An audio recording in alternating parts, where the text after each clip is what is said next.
नमस्कार, बहुत बहुत स्वागत है आपका 4 PM न्यूज नेटवर्क में। मैं हूं आपके साथ निधि तिवारी। शुरुआत करते हैं बुलेटिन की, उससे पहले एक नजर सुर्खियों पर।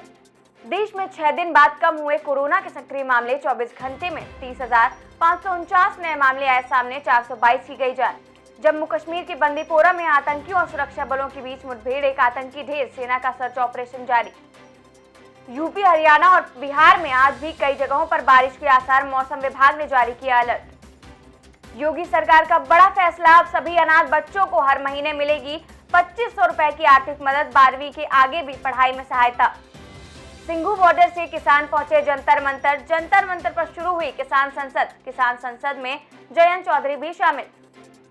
कांग्रेस नेता राहुल गांधी ने आज कॉन्स्टिट्यूशन क्लब में विपक्षी दलों की बैठक बुलाई। दरअसल सोमवार को ही राहुल ने विपक्षी दलों के संसदीय दल के नेताओं को मंगलवार सुबह नाश्ते का आमंत्रण भेजा था। इस बैठक में संसद के दोनों सदनों के विपक्षी दल के नेता शामिल हुए। इस दौरान राहुल गांधी ने विपक्षी नेताओं को संबोधित किया।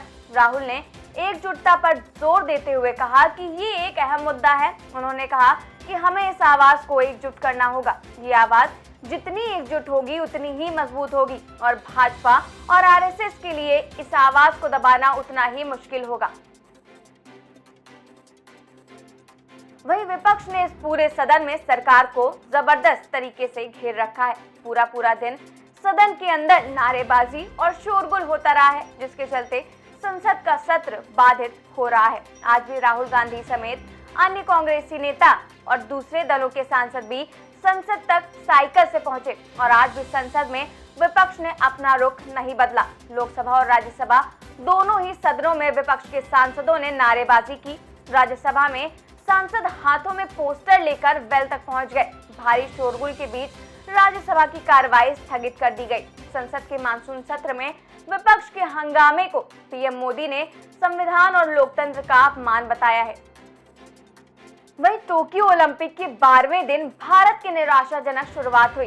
भारतीय पुरुष हॉकी टीम फाइनल की रेस से बाहर हो गई। वहीं टीम इंडिया को विश्व चैंपियन बेल्जियम से 5-2 से शिकस्त दी। वहीं रेसलिंग में भी भारत को निराशा हाथ लगी। भारतीय पहलवान सोनम मलिक को भी हार का सामना करना पड़ा।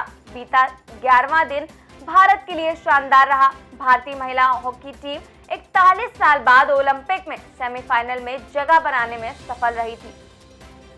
वहीं देश के कई राज्यों में आज से स्कूल खोले गए हैं। ऐसे में यूपी सरकार ने भी स्कूलों को खोलने का फैसला लिया है। यूपी सरकार ने 16 अगस्त से 9वीं से 12वीं कक्षा तक के स्कूलों को खोलने का निर्देश दिया है।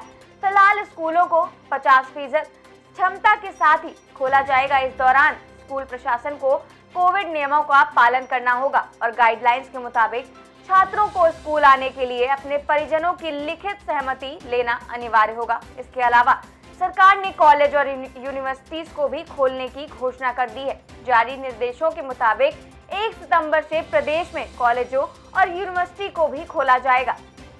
वहीं देश में कोरोना के मामले फिर से बढ़ रहे हैं। इसी को देखते हुए वैज्ञानिकों का अनुमान है कि महामारी की तीसरी लहर अगस्त में दस्तक दे देगी। अक्टूबर में ये चरम पर होगी।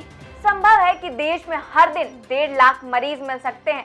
आईआईटी हैदराबाद और कानपुर के वैज्ञानिकों ने ये अनुमान मैथमेटिकल मॉडल के आधार पर लगाया है। वैज्ञानिकों का कहना है कि अगस्त में तीसरी लहर तेज हो जाएगी। केरल और महाराष्ट्र में बढ़ रहे मामलों से अन्य राज्यों में भी हालात खराब हो सकते हैं और अनुमान है कि अक्टूबर में रोजाना 1.5 लाख केस सामने आ सकते हैं। हालांकि वैज्ञानिकों का कहना है कि कोरोना की तीसरी लहर ज्यादा घातक नहीं होगी। बुलेटिन में बस इतना ही। बाकी खबरों के लिए देखते रहिए 4 PM न्यूज नेटवर्क। नमस्कार।